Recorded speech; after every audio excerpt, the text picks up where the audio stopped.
vezes. Então vamos lá, gente boa, Mateus 24. Prestem atenção, todo mundo atento aqui a mim. Sem vacilação, hein?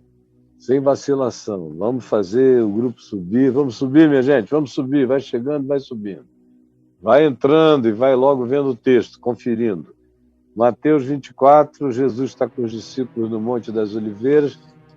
Eles então perguntaram a Jesus quando sucederiam aquelas coisas que eles tinham perguntado antes, que eles tinham falado da construção do templo, como era lindo, maravilhoso. Eles falaram para Jesus: olha que templo, que templaço que Herodes fez. Jesus disse a eles: vede isto, em verdade vos digo que não ficará pedra sobre pedra que não seja derrubada. Não vai ficar nada. E não ficou nada. Não ficou uma pedra em pé. E todos os entulhos estão sepultados na esplanada do templo, e os muçulmanos que hoje têm a propriedade daquele status, daquele lugar ali em cima onde era o templo dos judeus, não permitem escavações.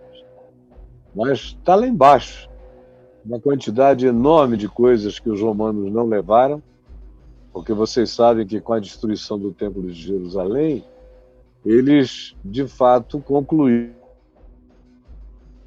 usaram os recursos para terminarem, para concluírem o Coliseu Romano, que foi feito, boa parte dele, com o recurso do saque, do que eles, de fato, tiraram e roubaram do templo em Jerusalém. E Jesus, quando os discípulos mostraram: olha aí, que coisa linda, maravilhosa, ele falou: vocês estão vendo essas pedras? E, gente, é cada pedra. Pedras de toneladas e toneladas, pedras compridas e largas e altas, toneladas. E mesmo para nós, hoje em dia, com todos os nossos equipamentos, é algo pesadíssimo, monstruoso, terrível. E eles puseram lá. E por isso Jesus advertiu tanto. Quando eles perguntaram: escuta, que sinal haverá da destruição do templo e que sinal haverá da tua vinda? Eles pensaram que as duas coisas estavam coladas, que o templo, com as suas pedras monumentais, iria ser destruído e não ficaria pedra sobre pedra que não fosse derrubada, tudo viria abaixo. Eles pensavam que era uma coisa parecida, que era ato contínuo, que o templo iria ser destruído e logo depois Jesus iria voltar.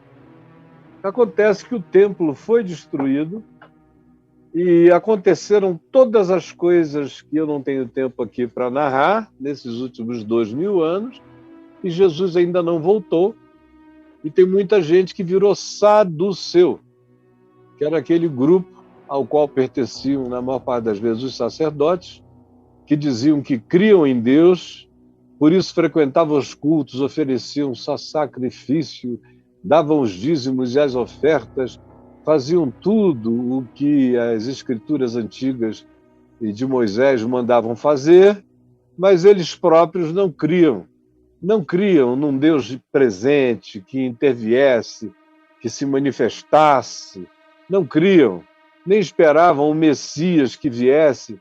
Eles não criam em anjo, eles não criam em espíritos, eles não criam em ressurreição, eles não criam em sobrenaturalidade, mas eles tinham uma ética sacerdotal que se fazia acompanhar pelos ritos da religião, mas eles mesmos não tinham pegada, não tinham patolada, não gudunhavam a vida na fé, não tinham, eles só tinham crenças e se alimentavam delas. A maioria de nós, hoje em dia, sem notar, virou saduceu. Além de tudo, os saduceus eram politicamente alinhados com Herodes, que era o pior que podia haver, de maldade, de falta de empatia humana, de perversidade, e alinhados aos romanos, que não produziam imperadores generosos. Se eles foram ter um Marco Aurélio já bem depois, todos eles eram perversos, maldosos, gente endemoninhada de tão maligna que era. E eram a esses seres que os saduceus davam apoio em nome do Deus de Israel, em nome do templo, em nome de tudo isso, porque eles tinham ficado reduzidos a uma crença sem fé. Eles tinham ficado reduzidos a um templo sem Deus, sem Messias. Eles tinham ficado reduzidos a um culto sem transcendência. Todo o interesse deles era no projeto político, que poderia dar a eles mais poder para fazerem mais alterações, para ganharem mais espaço, enfim. Tudo igual sempre, né? Eu não estou descrevendo nada que você, que vive hoje, não possa identificar como uma coisa contemporânea e completamente presente. Então, Jesus lhes respondeu: vede que ninguém vos engane. Essa é a primeira palavra. Quando tem a ver com a volta de Jesus, com a mistura disso com acontecimentos históricos, com presenças de personagens míticos, messiânicos, divinos, políticos, político-religiosos, as associações das potestades o tempo todo. Jesus não vê essas potestades se separando, elas encontrarão sempre um lugar de união. Por isso ele começa dizendo, para a gente não ficar tolo, bobo, cego, idiota, dizendo: ninguém vos engane, vede que ninguém é ninguém. O que ele queria era que todos os discípulos aprendessem a discernir, a ter a cabeça feita no Evangelho, a ter a mente de Cristo, para passarem pela loucura das miragens, das fantasias, dos fanatismos e dos enganos sem serem enganados. Vede que ninguém vos engane, porque virão muitos em meu nome, muitos falando em meu nome, novos moveres, novos evangelhos, novas pregações, novas revelações, muitos em meu nome, dizendo eu sou o Cristo, e enganarão a muitos. Tem os que vieram dizendo eu sou o Cristo, e tem aqueles dizendo, como eu conheço, que Cristo já voltou, está no deserto, que está numa montanha, que está esperando a hora para se manifestar em algum lugar. Tem pessoas e tem gente capaz de se engajar nessa história. Tem gente capaz. Gente que não tem nenhum fundamento no Evangelho, que não conhece nada do que Jesus ensinou, nada do que ele advertiu, e embarca com uma facilidade enorme, tanto em relação aos falsos cristos, como também em relação a outras realidades vinculadas a isso. E aí a gente vem aqui para diante, e você também vai para o verso 10, e lê comigo do verso 10 ao verso 14. Nesse tempo em que nós seremos odiados, os discípulos serão odiados de todas as nações por causa do Evangelho, os verdadeiros discípulos não terão paz em nenhum lugar. Tem muita gente aqui falando agora da cristofobia, que é uma cristofobia bem razoável, essa que está aí, porque é uma fobia sobre um Cristo mentiroso, um Cristo apresentado por crentes enganados ou enganosos, falsos, e por líderes mentirosos apresentando falsos cristos. E aí quem tem um mínimo de inteligência, se eu não fosse quem eu sou, se eu não soubesse tudo que eu sei, se eu não tivesse levado a patada do leão de Judá e não fosse marcado pela graça, eu também iria dizer, iria contestar, iria me levantar, e a minha seria uma das vozes que vocês ouviriam estrondosamente.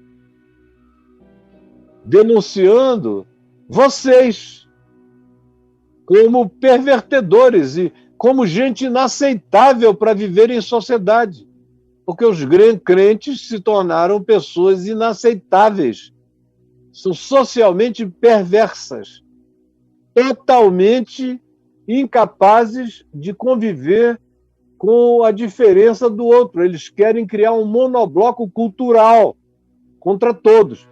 Aí, quando o pessoal começa a se revoltar contra o Jesus que a religião ensina, eles ficam, ai, meu Deus, ai, tá doendo, olha a cristofobia. A cristofobia é por causa da tua idiotice. E aí é a idiotofobia que produz a cristofobia. Porque se nós estivéssemos vivendo conforme Jesus ensinou, a nossa perseguição seria doce, seria digna, seria cheia de alegria. A gente ia levantar a cabeça e dizer, graças te dou, ó Pai, porque tu ocultaste essas coisas dos sábios e entendidos, sim, ó Pai, mas tu as revelaste aos pequeninos, porque assim foi do teu agrado. Levantaríamos a cabeça aos céus e glorificaríamos aquele que nós aguardamos que venha e que traga todas as esperanças de todos os sonhos e de todas as utopias até nós. Esse seria nosso espírito, como foi o dos apóstolos. Ninguém fez uma moção. Olha, tem uma cristofobia em Jerusalém, em todo Israel, Judéia, Samaria, até os confins da terra. Não, eles foram e enfrentaram a cristofobia. Fosse qual fosse, pregando a ressurreição, cheios do Espírito Santo, cheios de amor, o que é absolutamente diferente de tudo que a gente vê aqui entre nós, né? Choramingo, de gente covarde que dá mordida no outro, tira um tasco, e aí quando o outro se volta contra você, você diz, não me toques, você é um cristofóbico. Para com isso, vira homem, vira gente grande. Eu não aguento mais essa meninice covarde desses pseudo-crentes. Nós não temos nenhuma cristofobia digna de Cristo. Toda cristofobia no mundo é totalmente digna da igreja, que o representa como quem representa a Satanás. Aí recebe toda essa ação contrária e não aguenta. Ai, tá doendo. Cristofobia. Vai aprender a virar gente grande. Então, nesse tempo, muitos hão de se escandalizar. E agora está falando com quem sobrou de crente, com os que sobraram. Falando com você, que faz parte da sobra, que anda solitário, porque a maioria embarcou nessa maluquice. Está todo mundo com Nero, com Calígula, está todo mundo com Domiciano, está todo mundo com o pessoal pesado. Sobrou você, sozinho, profundamente solitário, mas não arregue, meu irmão, minha irmã. Não dê um passo atrás, siga adiante. Mas fique sabendo, nesse tempo, muitos hão de se escandalizar, dizer, meu Deus, eu não pensei que ia ser tão difícil, tão pesado. Eu não estou aguentando segurar essa convicção que eu tenho, mas as implicações da minha fé estão insuportáveis. Olha, ultimamente no Brasil, pelas razões certas, nos últimos 20 anos, eu não estou falando do meu divórcio, eu estou falando da pregação do evangelho, que nunca cessou, e só foi ficando mais simples, poderosa e acessível, mais clara, mais límpida. Nos últimos 20 anos, aqui neste país, ninguém apanhou tanto por causa da pregação deste evangelho. que não recorre a ninguém a não ser a Jesus. Não recorre a ninguém a não ser a Jesus. Você não me vê me amparando em ninguém. E eu conheço os grandes espíritos da chamada história da igreja e amo, são meus irmãos. Mas eu não me amparo em nada do que nenhum deles disse, em nada. Nunca encontrei nenhum deles que tenha dito nada que de fato e de verdade tenha feito um acréscimo iluminador ao Evangelho. Eu vejo muita especulação. Do meu querido Agostinho para cá, e antes dele nos pais da igreja, e antes deles nos discípulos dos apóstolos, muita especulação. E nem depois, nem Lutero, nem Calvino, ninguém me vê citando aqui as pessoas que eu mais admiro e que mais me influenciaram no século XIX e no século XXI. Eu amo a cada um deles como quem ama um irmão, mas eu não preciso de nenhum deles para falar com você e com o mundo inteiro. Eu não recorro a nada a não ser a Jesus. Jesus tem tudo. É por isso que você nunca vai me ver escandalizado. Eu não tenho expectativa nenhuma em ninguém. Ninguém. Eu vejo uma quantidade enorme de pessoas que eu conheço há 40, 50 anos. Gente boa, mas que mudou. Ou gente boa que se entregou à promiscuidade. Ou gente boa que foi perdendo a fé e passou a viver de crença e de aulas de teologia para fazer um dinheirinho. Mas aquilo ali não é nada que eles levem para casa, que eles levem para a vida, que altere a prática cotidiana deles, de modo algum. É só um tema que eles aprenderam a tratar. E aí? Não tem ninguém com poder na terra de me escandalizar, ninguém. Ninguém. Se alguém chegasse hoje aqui para mim, a pessoa que eu mais admirei nessa vida foi meu pai, e me mostrasse um dossiê, um baú aberto, de um monte de coisas escondidas que meu pai fazia, totalmente antagônicas ao Evangelho, que estavam ali documentadas, pode ter certeza, iria me dar uma profunda tristeza. Mas vocês não iriam nem saber, no dia seguinte eu estaria aqui, com a mesma convicção de fé, porque eu não criei por causa do meu pai. Chegou um ponto na vida em que meu pai também creu por causa de mim. E a nossa relação nunca foi de interdependência de fé e nem é com ninguém. Eu fui muito influenciado pelo meu querido reverendo Antônio Elias, quando eu era um adolescente, um jovem pastor, e fui sucedê-lo.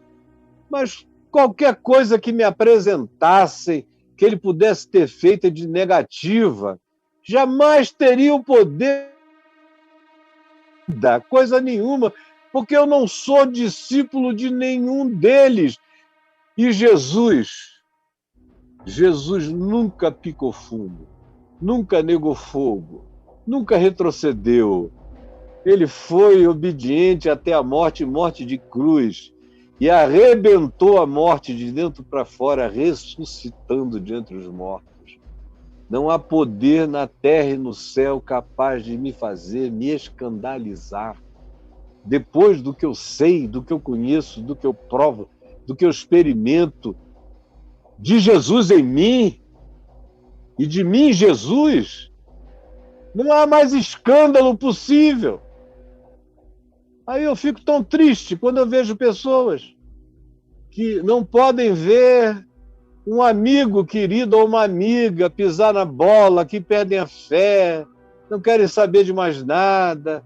Ai, meu Deus, eu não vou não. Vocês são aqueles que parece que foram descritos aqui como os que nasceram para se escandalizar. São os que se escandalizam de tudo. E é uma pena que sejam declaradamente discípulos de Jesus, porque se escandalizam de qualquer que seja a idiotice feita e praticada por essa legião de traidores que dizem que são apóstolos, bispos e líderes da Igreja de Jesus. Naquele dia, nesse tempo, muitos se escandalizarão e passarão a trair uns aos outros, engano. Se você for aqui na bancada da Bíblia, tudo que você encontra é traição, cada um traindo o outro, traindo o outro, traindo o outro. Líder de denominações, eu sei, gente. Eles me conhecem pelo nome, e eu pelo nome deles. Tenho o telefone de todos eles. Eu sei o que eles falam.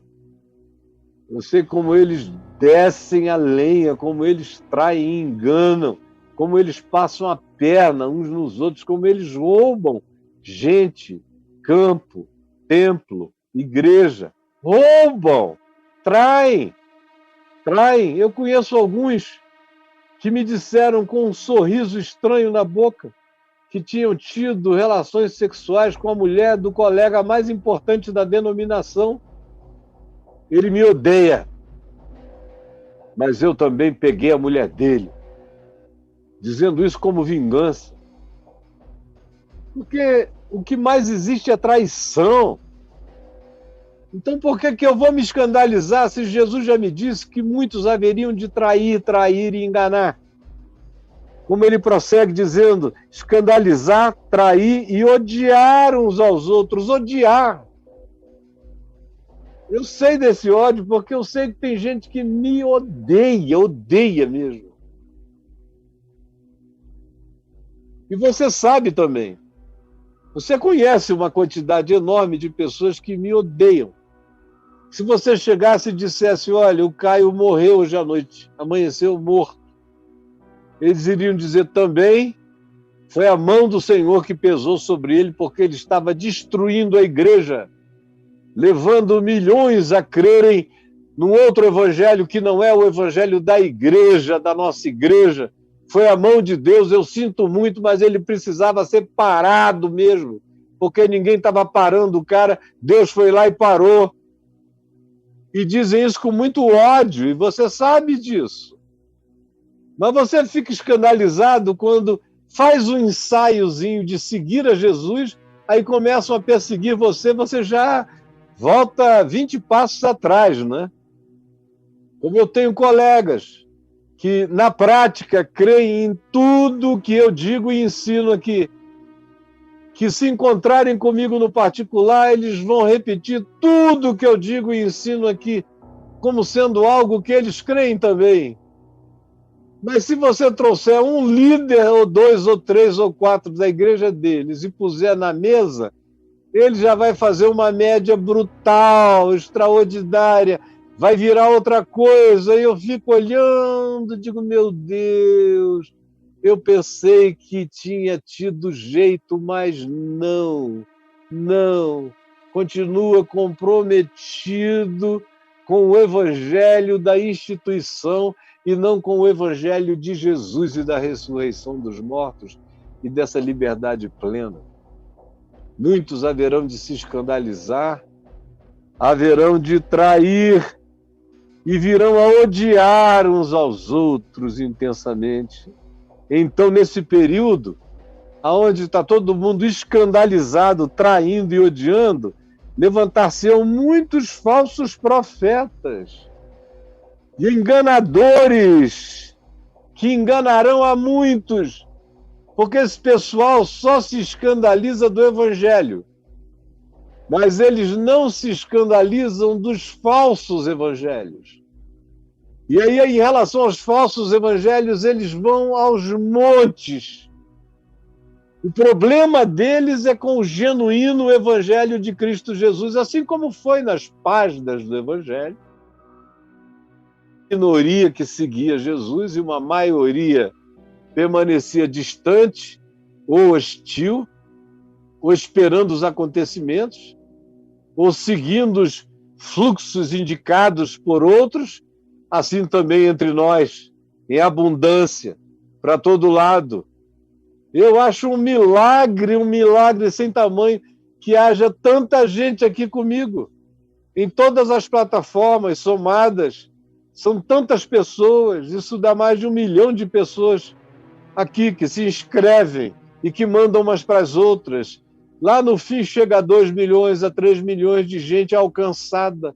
Eu acho um milagre, considerando os tempos, as épocas, as atitudes covardes dos que sabem, mas não têm coragem de declarar, de modo que têm sido os pequeninos que Deus tem levantado para fazer a palavra simples do Evangelho se espalhar. São as ovelhinhas que não têm medo de lobos, os que estão fazendo o spreading, o espalhamento dessa palavra, esses que têm sido vetores de irradiação dessa graça no mundo. Olhem, e por se multiplicar a iniquidade, o amor se esfriará de quase todos. Não é para menos, né, minha gente? Não é para menos. É muito engano, é muita mentira, é muita guerra cristã, é muito ódio, é muito cristão contra outros que eles chamam de pagãos, é muito espírito de antagonismo contra os diferentes, é muita raiva política dos que são ideologicamente distintos, é ódio, é muito ódio de quem tem uma atitude sexual diferente, ódio mesmo, repúdio, nojo. Como eu ouço dizer, desculpa, reverendo, mas eu tenho nojo. E o cara enche a boca para falar isso, é um negócio violento, nojo. E dizem que são de Jesus e tem nojo de seres humanos, nojo. Eu posso não concordar com um monte de coisas, mas eu não tenho nojo, graças a Deus, de ninguém. Tem nada que possam fazer que me coloque numa situação de medo ou de retrocesso. Eu não sei voltar daqui. O meu caminho é só daqui para frente. Isso tem a ver com a fidelidade a Jesus e ao Evangelho. Mas, porque haverá tanta mentira sendo pregada, tantos falsos profetas, tanta divisão, tanto escândalo, tanta flor de lis, tanto assassínio maluco, tanta doideira, tanta angústia, tanto suicídio pastoral, tanta traição, tanto adultério, que fará tanta gente desistir e se escandalizar, trair. Já que todo mundo faz, eu vou fazer também. Não tem ninguém santo aqui em volta de mim, então, eu vou pegar mesmo, vou enganar mesmo, vou trair mesmo. E vou odiar, porque não tem amor, só tem bandido. Eu vou trair e vou odiar e vou tratar com ódio aos que me odeiam. Todo mundo virando animal. É a lei do cão. É a lei dos predadores do mundo animal, é a lei da evolução detectada por Darwin. É a lei dos mais fortes, sobrevivência de que tem as garras maiores para destruir o outro. E vão surgir, claro, por causa disso, cada vez mais falsos profetas. Reunindo grupos, reunindo dinheiro, reunindo poderes. Falsos profetas enganarão a muitos. Por isso Jesus disse que seriam poucos os que não seriam enganados. Ele disse, se aqueles dias não fossem abreviados, ninguém suportaria. Mas esses dias, por causa dos piedosos, dos eleitos, serão abreviados. E por se multiplicar a iniquidade no mundo e, sobretudo, no meio dos crentes, porque ele está descrevendo aqui um ambiente de gente que deveria crer e se tornou hostil e cheia de ódio uns para com os outros. Então a iniquidade cresce, e cresce na prática daqueles que deveriam ser os promotores da verdade, da justiça, da equidade, do amor, mas não, eles se transformaram anticristos, são anticristos. Por isso a iniquidade cresce sob os seus auspícios. E o amor morre. O amor morre. É o que você já está vendo, não tem mais amor. Aproveitem as pessoas que ainda amam e fortaleçam essas pessoas para que elas não caiam, não percam a fé, porque a iniquidade está se multiplicando e o amor está se esfriando. Gente, se esfriando de quase todos. Se esfriando de quase todos. Quase todos. Eu encontro mais gente capaz de amar no mundo do que hoje em dia dentro das igrejas. Dentro das igrejas é muito ódio. É pai que não fala com o filho, porque o filho é diferente dele, ou não fala com a filha. São famílias que isolam uma menina que ficou grávida sem ser casada. E odeiam. É gente que se escandaliza do mal, tanto quanto tem gente que se escandaliza do bem, porque já não sabe mais nem diferenciar o verdadeiro evangelho do falso evangelho. Então, o verdadeiro evangelho escandaliza gente que está tomada pelo ensino enganoso dos falsos profetas, que é o que cobre o planeta todo. E a gente vai vendo o que deveria ser uma comunidade alternativa, cheia de amor, de graça, de inclusividade, de respeito, de perdão, de compaixão, de misericórdia. Como Paulo disse, onde os membros menos dignos fossem cobertos como no corpo, com muito maior honra, porque eu estou aqui com a cara de fora, com a mão de fora, mas os meus órgãos genitais estão cobertos com pelo menos 2 coberturas. Eu cubro o que em mim tem menos honra, eu cubro com muito maior honra. Paulo disse, assim deveria ser o corpo de Cristo. Ao invés de vocês botarem essas pessoas lá na frente e dizerem, olha aí o traidor, vocês deveriam cobri-las, ajudá-las no silêncio, discipulá-las e recuperá-las, mas não. É tudo o oposto do que se ensina, é tudo diferente do Espírito de Cristo. Esse Espírito que se tornou já múltiplo e quase onipresente, tomando conta de tudo, de todos. Eu só vejo a gente de todos os ambientes da fé, da Igreja Católica, passando pelas igrejas pentecostais, neopentecostais, chegando às igrejas reformadas, até as reformadas mais reformadas, eu só vejo gente chocada, triste, infeliz e escandalizada. Ou por uma coisa ou por outra, quando não é pelo comportamento, é pelo trato perverso que dão àquele que tropeçou, aquele que caiu, aquele que no chão precisa ser erguido. Multiplicar-se-á a iniquidade, então o amor se apagará. O amor se apagando de quase todos. Agora preste atenção, olha aqui para mim. Eu estou terminando.